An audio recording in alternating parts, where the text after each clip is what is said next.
E aí, pessoal, boas-vindas ao The Foundry da Ford College. Olha só, na nossa análise técnica de hoje, a gente vai focar em algo que é simplesmente fundamental, a transição da teoria pura para a prática.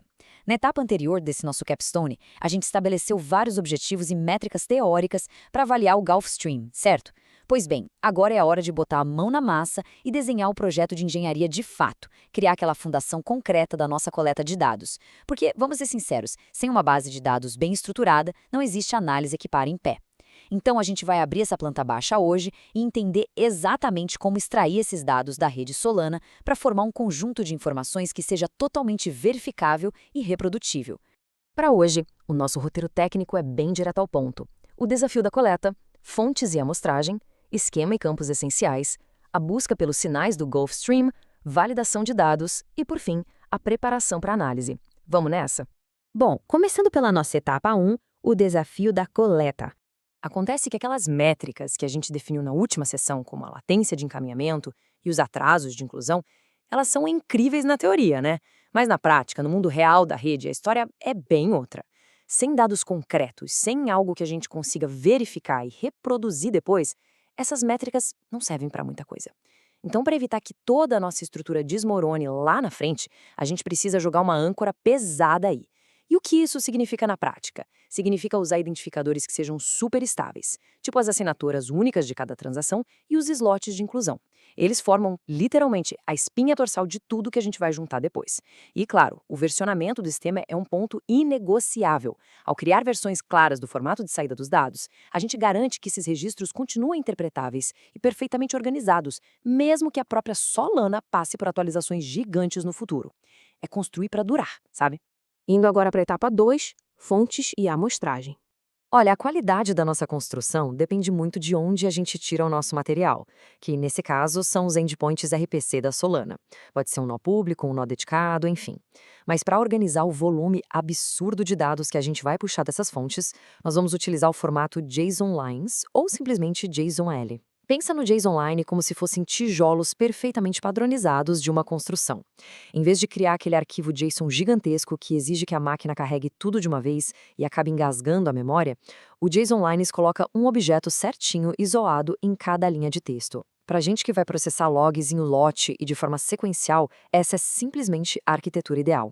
É super leve, não trava o sistema e permite leitura linha a linha. E aí vem a grande sacada de como pescar esses dados, já que a gente tem duas opções principais aqui. A amostragem de lista determinística é meio que seguir uma lista de compras exata. A gente passa um arquivo explícito com as assinaturas que a gente quer e pronto. É excelente para fazer testes ultra rigorosos.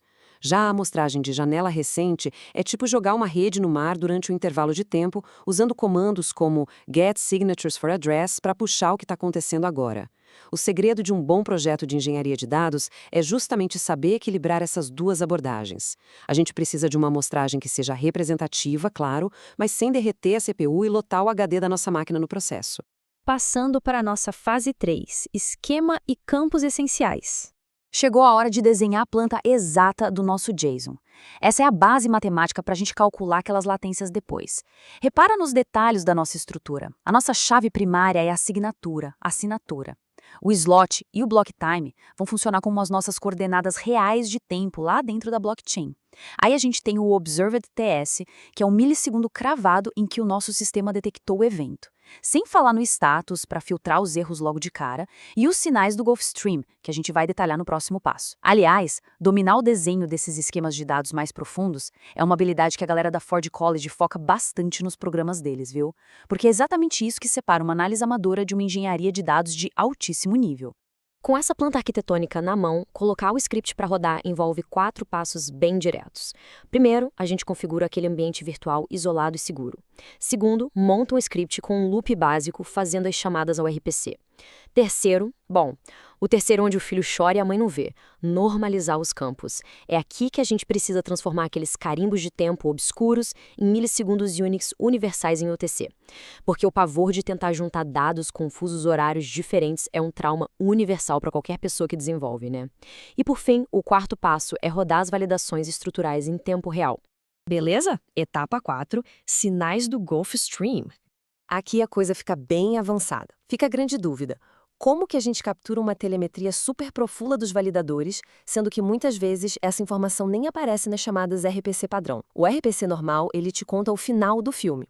Mas o nosso objetivo aqui é entender a jornada inteira da transação. Para isso, a gente tem que mudar a mentalidade, sair daquela extração básica de dados estáticos e começar a capturar as fofocas, o famoso gossip da rede, que é a comunicação de bastidor entre os validadores.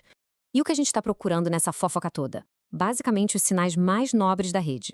A gente quer saber o carimbo de tempo em que a transação foi vista pela primeiríssima vez e qual foi o validador que viu. A gente busca indicadores de retransmissão, anotações de tempo de execução escondidas lá nas mensagens de log. Eles funcionam tipo um contraste no exame de raio-x, mostrando o caminho exato que a transação percorreu. Claro, esses sinais são enriquecimentos opcionais da nossa base, mas o nosso esquema tem que ser bem projetado o suficiente para absorver isso com maestria quando o dado aparecer, ou simplesmente aceitar um valor nulo, sem dar pau no sistema inteiro quando a informação não estiver lá. O que nos leva à etapa 5, validação de dados. A gente conhece muito bem aquela regra de ouro. Entrou lixo, saiu lixo. Então, para garantir que a nossa fundação não desabe, a gente coloca inspeções pesadas antes mesmo do dado ser salvo no disco. As assinaturas precisam ter o tamanho exato do padrão base 58. O status tem que ser um OK cristalino ou um erro claro. O slot tem que ser um número inteiro. E o tempo observado tem que fazer sentido físico. Imagina a dor de extrair 500 mil de transações e descobrir que por um bugzinho no servidor, os dados vieram com a data do mês que vem. Pois é, um detalhe desse destrói qualquer modelo matemático. Por isso, a gente atesta os limites da realidade do dado ali, na hora. Isso marca o grande clímax prático da nossa construção de hoje, o checkpoint. Antes de ligar as turbinas na potência máxima para puxar milhares de requisições pesadas, a gente roda um teste com umas 5 ou 10 assinaturas no máximo. A gente abre o arquivo, olha de perto para garantir que nenhum teste falhou e que os tipos de variáveis estão impecáveis. Somente depois que essa pequena amostra microscópica se provar absoluta, nível ouro, é que a gente senta o dedo no botão para escalar a operação. E assim, chegamos à etapa 6, preparação para a análise. Toda a filosofia desse nosso projeto técnico se resume a uma premissa bem simples: comece pequeno e irretocável. É infinitamente mais valioso ter um conjunto de dados pequeno, formatado certinho em JSON lines, onde a gente tem certeza absoluta que cada milissegundo registrado é verdadeiro e reprodutível, do que ter 1 milhão de transações extraídas de qualquer jeito, faltando chave para todo lado. Depois que você alcança a perfeição naquele lote inicial, iterar e alargar o escopo vira só um detalhezinho de execução. Então, fica grande provocação para a nossa próxima etapa do Capstone. Com essa fundação novinha em folha e meticulosamente validada, será que a gente finalmente tem a lente de aumento necessária para revelar o impacto real e matemático do Gulfstream lá nos gargalos de rede? Fica aí o suspense para a próxima fase. E para mergulhar ainda mais fundo nisso e dominar vários outros conceitos avançados de arquitetura Web3, não deixem de dar uma passada lá em Force College. Um grande abraço para todo mundo e até a nossa próxima exploração de dados.